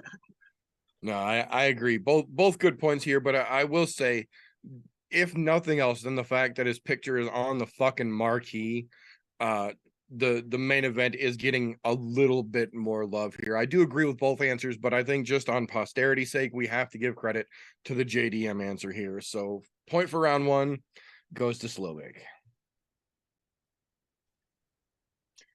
So that being said, that'll bring us to round 2. Flip the proverbial coin, as it were. Christian, you'll take this one first here. Now, if we've got one fight on every card that doesn't get the love, there is inevitably, according to the law of equals, got to be one fight on every card that just gets oversold beyond fucking belief. The one that we like to refer to as the time to refresh your drinks, take a dab, and possibly a shit if you need to. Which fight on this upcoming Perth card are you going to use as an opportunity to top your beverage, take a token, maybe just stretch damn legs a little bit? Well, just to appease Golfy, I'll say the entire early prelims and preliminary card. You just wait till the main event. You just enjoy your entire fucking day, your entire fucking night. Take as many shits and pisses as you want. Beat off a couple times. Get as many dabs in as you need, because there's no point. Even the hardcore fans, there's no point. Don't waste your time. Like I said, rub one out. Enjoy your day. But if we're going to give a specific one, I'm going to go the Shane Young and Blake Builder fight. This is an absolute what the fuck to me.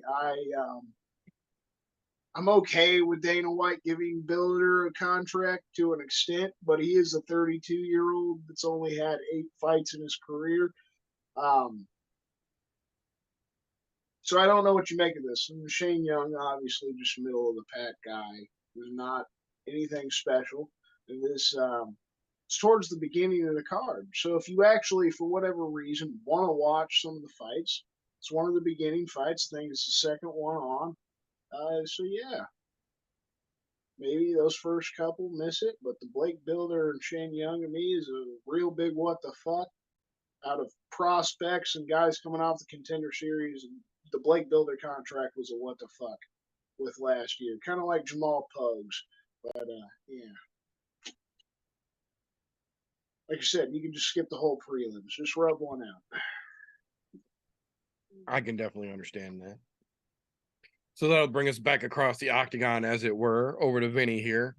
So Vinny, on every card, if we've got one that everybody talks about, there is obviously one, or excuse me, one that nobody talks about, then there inevitably comes the one that everybody starts fucking yammering about, and it doesn't deserve the fucking chatter that it gets.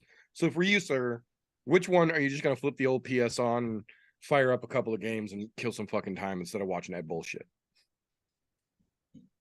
Well, for me, it's got to be the Lobo Lukbunmi versus Elise Reed fight. I don't personally know who Lukbunmi is, or Lukbun yet. I don't know who she is. She has 6 decision wins, only 1 knockout, which gives her a 14% chance to knock out Elise Reed, who's been knocked out twice. So it's a good chance. It's saying there's a chance that I could see Elise Reed get knocked out. Or it could be the worst fight. And it's probably going to be the worst fight. Snooze fest, I'm going to take a break from watching this event during this fight. Like it. I can definitely understand that as well. I will say I agree. The whole fucking early prelim card is just a waste of goddamn time for damn sure. Blake Builder getting that fucking contract at 32 with almost no relevant fucking experience is a little fucking ridiculous. But that's kind of par for the course on either young and stupid or old and fucking desperate as far as the Contender Series has been going lately, in my opinion here. On the other side, though, Loma Lookboonby is another one of those chicks that came in and had all the fucking hype in the world and then just turned into a fucking decision machine. Like, there's more than enough of those on the UFC ladies side of the house. We don't need more decision machines. And Elise Reed, fuck's sake, man. Like, how said Yud Kakramanov gets cut at 2-1 and Elise Reed is still here, period, boggles my fucking mind. I don't get it. She doesn't fucking belong in the UFC. I have seen paint drying on a wall with more excitement factor than her entire fucking resume, for Christ's sake. I agree. The whole fucking earlies are shit, but man, that at least Reed fight, yeah. Use it to stock your drinks and make sure your feet are propped up comfortably. And if your balls itch, go rub one out. Like I absolutely give point here to Vin on this one. That fight is fucking wasted on this card and really any card. Send him back to the fucking locals.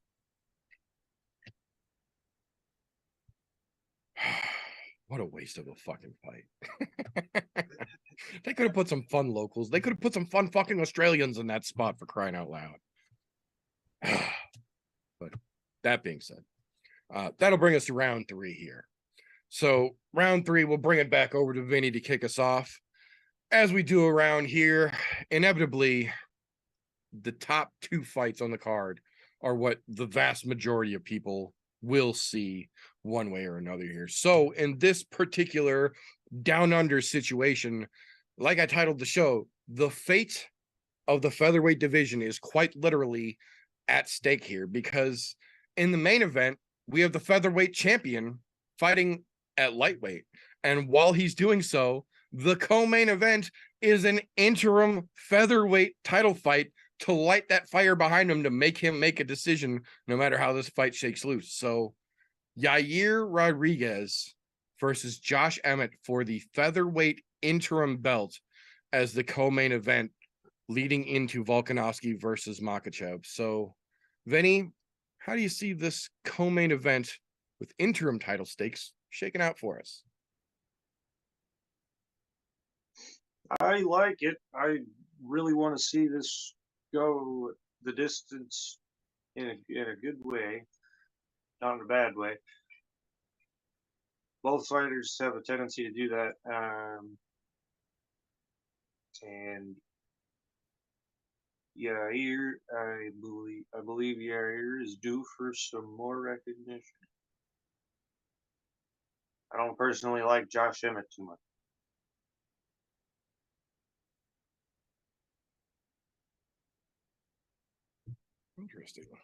Interesting indeed. Well, that'll bring us back over across the octagon, as it were, to you, Christian. So in this interim title spot co-main event, featherweight fuckery afoot all the fucking way around. How do you think this one shakes loose for us Saturday evening, sir? Well, I mean, I like Vincent's optimism with it, but I think it's going to be a snooze fest. That's what's funny. He actually mentioned that earlier. He himself said it might be a snooze fest, and then he's changing his mind on it now, saying he's excited for it. That is confusing me. I absolutely do. I agree with him. I can't stand Josh either. I think this guy is just a kind of wrestling boxer, and he's way too old. He's what, 38? So, I mean, just for making a title run, I just don't see it. Yair Rodriguez, he can be exciting sometimes, but he can also get his ass whooped, like in the sense of, Calvin Cater or, Max Holloway. He's just, Yair's kind of iffy. And we don't know how that fight with Brian would have gone. Brian getting his shoulder torn up. It is what it is. I don't like seeing guys get title shots off injuries either.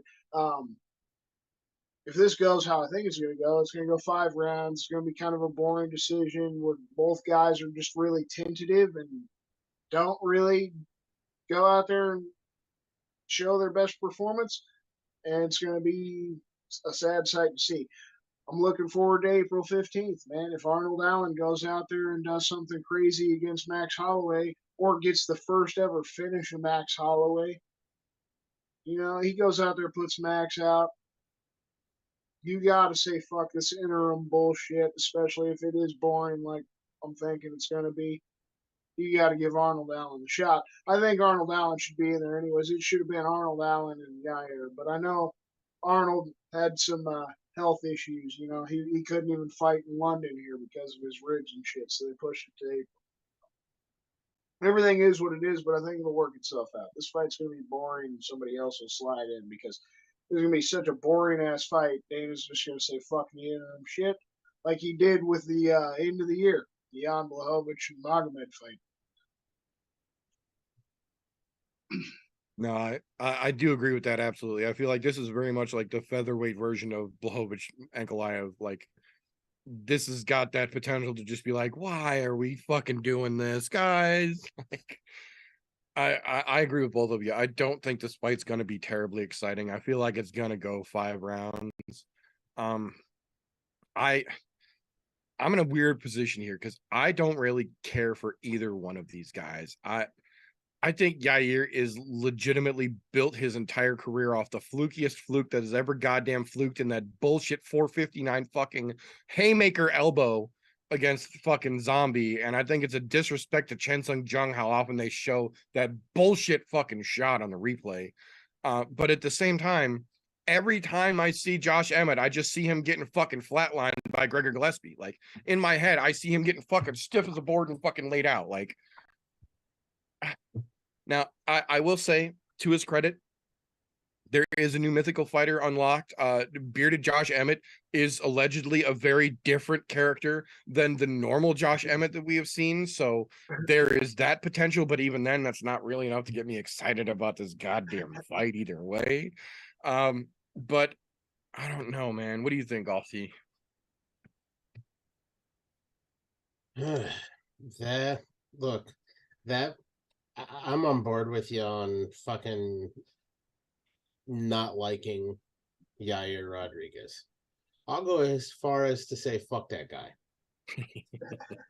And it's not that he's a terrible person, because every fucking interview I've ever seen him in, he's a genuinely nice person. Right. But he has built his entire fucking legacy off of that last-ditch effort to save his ass. Which, he's better at getting his ass beat, and he got lucky that one time. Credit where credit is due. That was some of the most fucking crazy, instant thought out in the heat of the moment throw that I've ever seen. But that's what's kept his career in the trajectory. It's gone now. Now, on the other side of that, when you're looking crossed over at Josh Emmett has been kind of fucking, he's like a wild fucking, he's a wild card is what I'll call Josh Emmett, because he's either absolutely going to destroy somebody or he's getting absolutely destroyed. There's no middle ground with him. So yeah, there's a potential for fucking craziness in this. Do I think that's going to happen? No, I think it's just going to be your run-of-the-mill fucking featherweight fight. The only thing that makes that worth watching and at all interesting is because it's for an interim title for who's going to end up fucking fighting Volk next once he comes back from this fucking fight this weekend. But that's the only thing that makes it interesting. Other than that, I give two shits. Which, if Arnold Allen does what he does, may do, it means nothing. Yeah. That interim belt means absolutely fucking nothing. Because all of us fans are gonna be clamoring for Arnold Allen to get the title shot. Right. Yeah, I think that's what everybody's pretty much looking past this to that already. He's got the giant win streak. He's shown them that he's just better. So, I agree. I think for the sake of argument here and for the skin of it that we've got to cut down to, we're gonna go ahead and give the point for round 3 here to Christian. Slow Bake gets round 3. So that'll bring us into round 4, flipping things back around as it were. Christian, you will get this one first. And despite the ridiculousness that we just had to fucking talk about in the form of that fucking interim co-main event, the main event in this card does genuinely have multi-divisional ramifications going forward. Islam Makhachev, the newly crowned 155-pound champion, taking on Alexander Volkanovski, the arguably best reigning featherweight we have seen in a long time, trying to take on the mantle of the next UFC champ dual belt holder status. How do you think this one plays out, sir? Well, I mean, how I think it plays out is hard to try to predict. This is like what TJ mentioned earlier on the Tapology segment. This is a skewed betting line. Like they've got Volkanovski as a huge underdog, but this is the one fight on the card that should be the literal 50-50 because it's so hard to tell. Islam hasn't fought the kind of guys that Volkanovski's fought, even if Volk is going up a weight class. It's just the truth. Islam dominated Charles, but Charles was really the first guy that Islam had really fought that was like, you would say, high class, a real true contender. Dan Hooker, pretty good.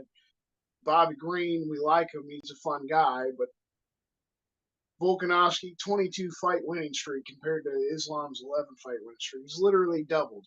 They both only have the one loss. Like this fight in general, the stature of it is fantastic. It is a champion versus champion. Both of them have only lost one fight. They have over 20 wins. They have huge winning streaks.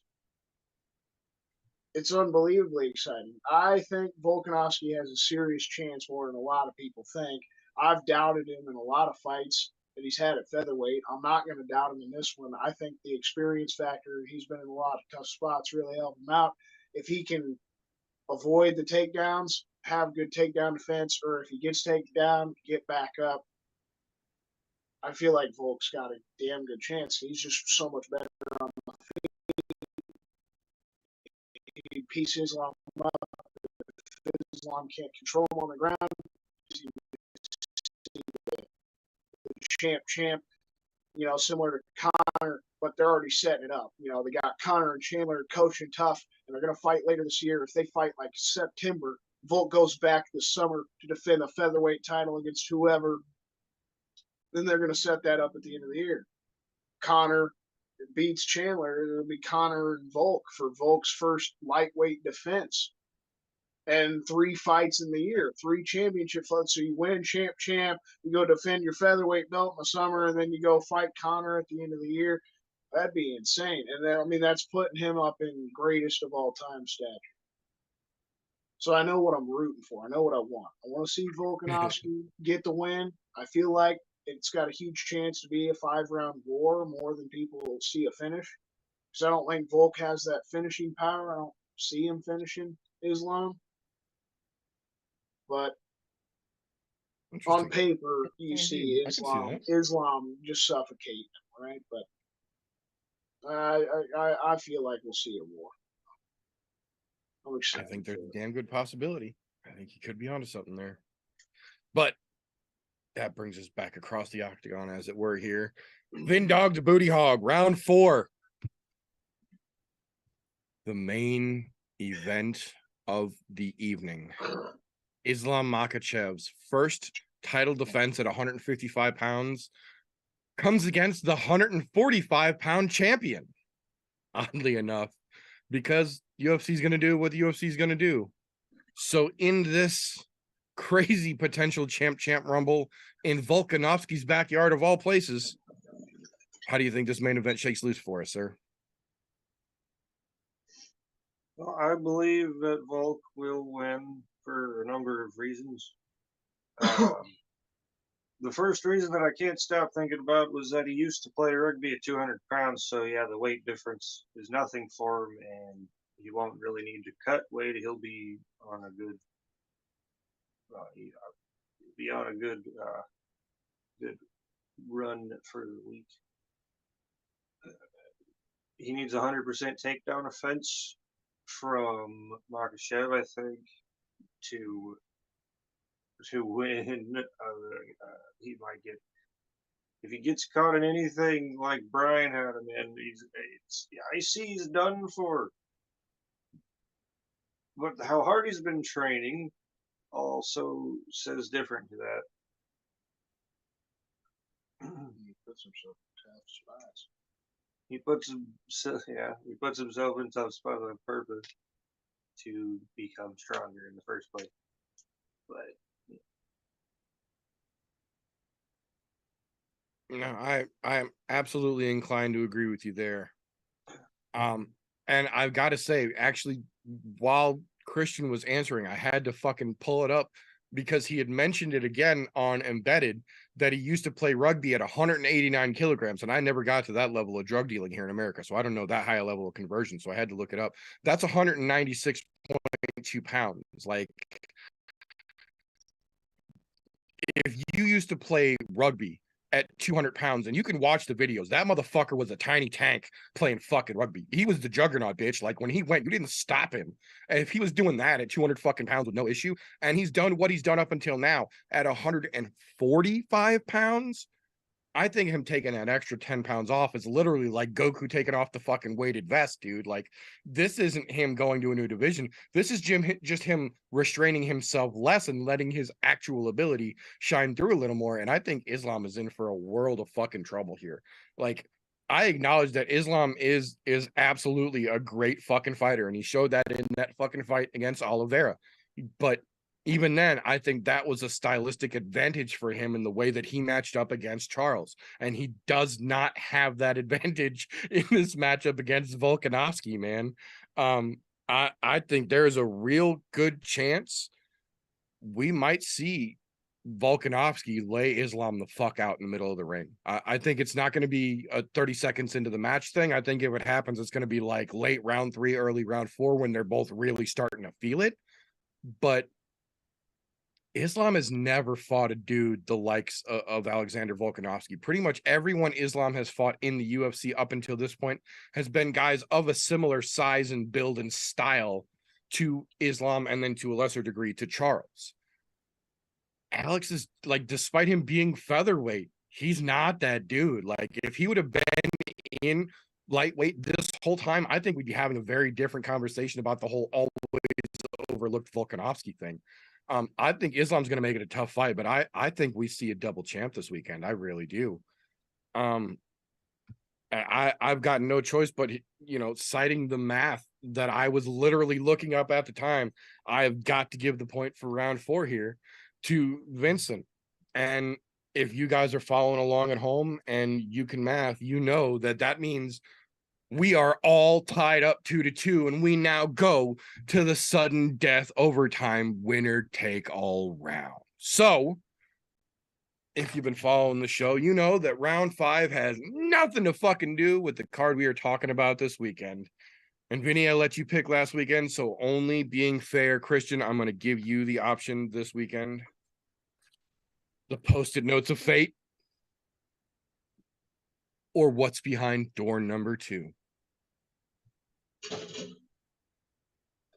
Well, I mean, I was interested last week in what the fuck was behind door number 2, and Vincent didn't want to check. So what the fuck's behind door number 2? All right. As you can tell by the fist pumping already, door number 2 was Golf T's mystery question here.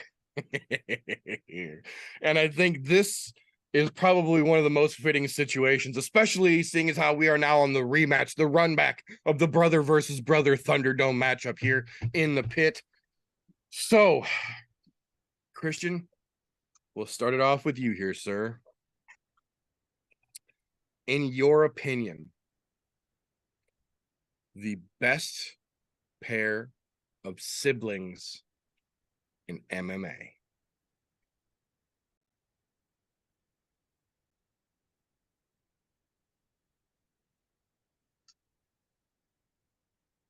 Like currently or all time? All time. It's not something that happens all the time, and it's not generally something there are a lot of at the same time, but there have been several throughout the years, and there are a couple that are going right now. So okay, so I'll give some honorable mentions that are currently going. I like the Bosharat brothers. I like the Bonfim brothers. Looking out for them. But I think if we're looking at like an all time, this is fucking easy in the aspect of brothers, right? This is the Diaz brothers. Nick and fucking Nate both should be Hall of Famers, both are fucking legends. Yeah, neither one of them ever won a title, and they both would probably love to constantly be, anybody that'd like to tell them differently, they bitch and complain up and down that they've just been fucked over is somewhat maybe for the both of them, but they're not the greatest fighters in the world, but they damn sure fun, exciting. Put on some of the greatest MMA fights that we've ever seen with the both of them. The Nate Diaz beating Conor McGregor was one of the hugest moments ever. You have Nick, the older brother, Anderson Silva, and some of the other fun fights that he's been in. They're just both fucking legends. That just seems easy for me. If you're gonna look at like brothers, You got to give honorable mentions to. We got some decent pairings going on now, but man, got to give it to the Diaz brothers, right? You also Good got answer. the Usman. You got the Usman brothers too. I just remembered that, but we don't know how Mo will turn out. Both of the Right. Diaz brothers are already legends. So Good answer. Always solid to go with the 209. Damn well everybody in the world knows them fucking Diaz boys for good reason. Good answer. So that'll bring us across the octagon. Back to you here, Vinny. The best combat sports siblings, in your opinion, please. The only ones I knew were the Diaz brothers until he reminded me of Basharat and Bonfim brothers. So I'd have to go with the Diaz brothers just based on my own knowledge, and I honestly don't know any other brothers or siblings, regardless, in any combat sport. It reminded me of the Usman brothers too. But yeah, that one went over my head because I didn't remember that Mo's in the UFC now. should be. That's okay. Nobody else remembered either. Dude. Okay. Being as I have to take the reins on this one. I'm sorry, Meter. I got to take the reins out of your hand on this one for a moment. You're good. I know you all have at it. When I thought of this question, I thought it was perfectly suited for you two beating the hell out of each other. You missed some all-time greats. Big Nog, Little Nog.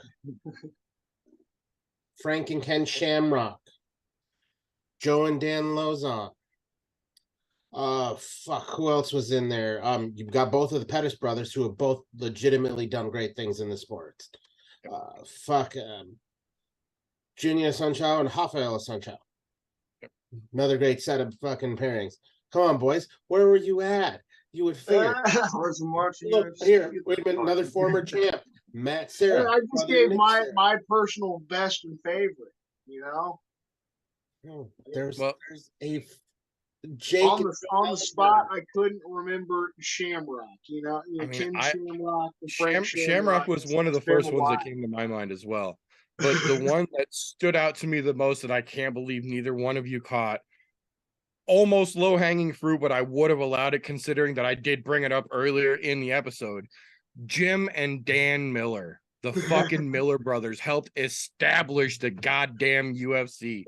The Shamrocks were right up there with me for sure, considering that Frank was there to see Fedor off last weekend. But the Miller brothers just embedded in my head. Set of brothers that helped set off the UFC. That's the only downside. Ben definitely wouldn't have known a lot of those, like you guys mentioned, just because I'm the one that watched when we were right. Vin's only watched since we were in high school and shit. So fair enough. Fair enough. It's a good point. But so Vin literally, like you said, he gave his best answer. He only knew the Diaz brothers. As I said, absolute credit for honesty. Honesty will get you further than anything around here. We make a point, regardless of how you feel about somebody, credit where credit is fucking due. So honesty will absolutely get you credit around here. But in light of the situation here, we've got to give the point, and then subsequently the round in the match to the brother Christian Slowbake. You have pulled off the twofer and secured yourself as the dominant MMA knowledge brother of the household. We'll print you off a certificate and make sure our people get it to your people. Remember, just like whose line is anyways. Questions are made up and the points don't matter. That's right. Just because of me sitting in the bed and forgetting some of those older fucking, legends other than the Diaz brothers, I feel like you could do Ho Choi me. We're fucking. I gave an illegal headbutt and it winds up in a draw. Yeah, no, I was fucking furious about that last weekend, and I will say that's been one of the few times recently where Dana actually came out in a post-fight press conference and said, no, that's bullshit, and that's such bullshit. I'm giving that motherfucker his win money anyhow. So apparently he paid Duho Choi his fucking win money after that bullshit headbutt call by Mark Tione, which was fucking ridiculous and had my blood, as you can tell, boiling when it fucking happened. Yeah, good on fucking Duho and good on Dana for doing something right in this fucking ocean of fuck ups. But thank both of you boys for your time. Always appreciated. We can have you gentlemen on here. Vinny, as always, you are welcome back whenever you get the opportunity. Much appreciated.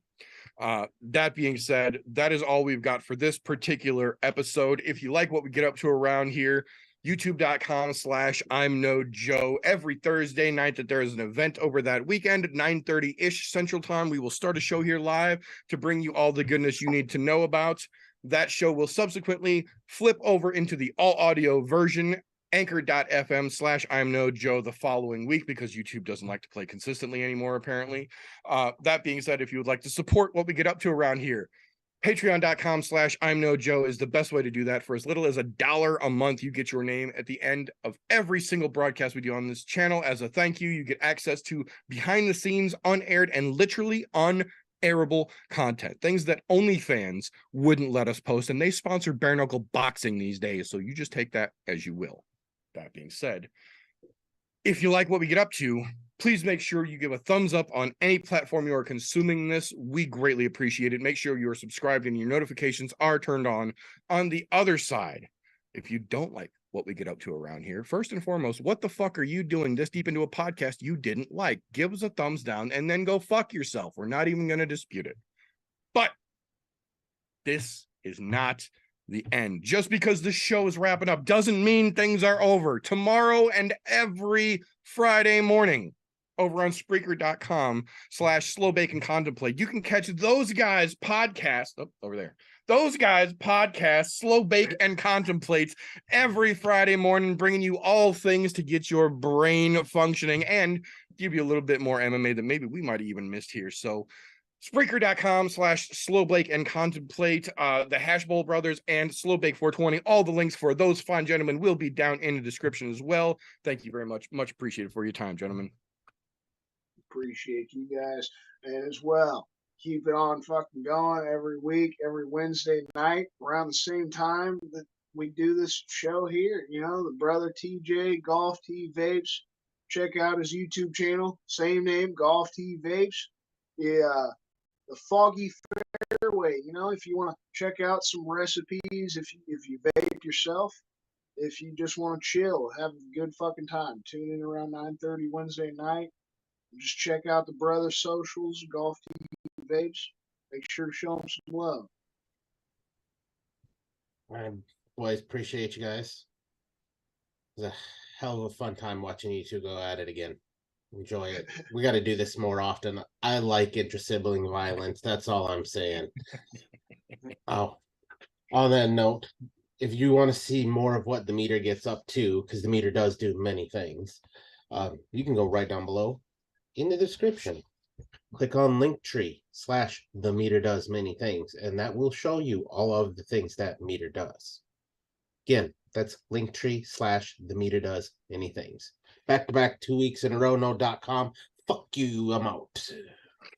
Yeah, much appreciated, sir.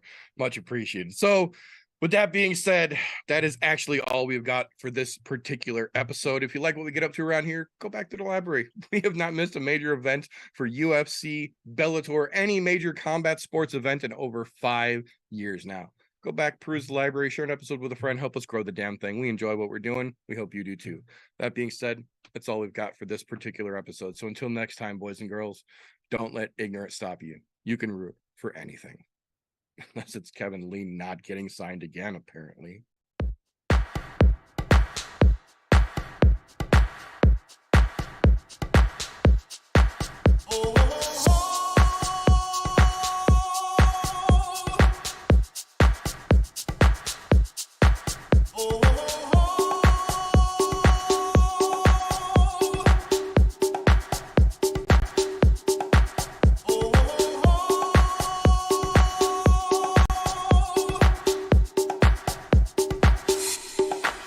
Everybody was kung fu fighting.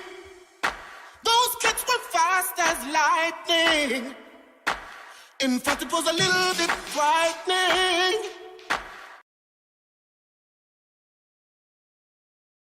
How do I say goodbye to what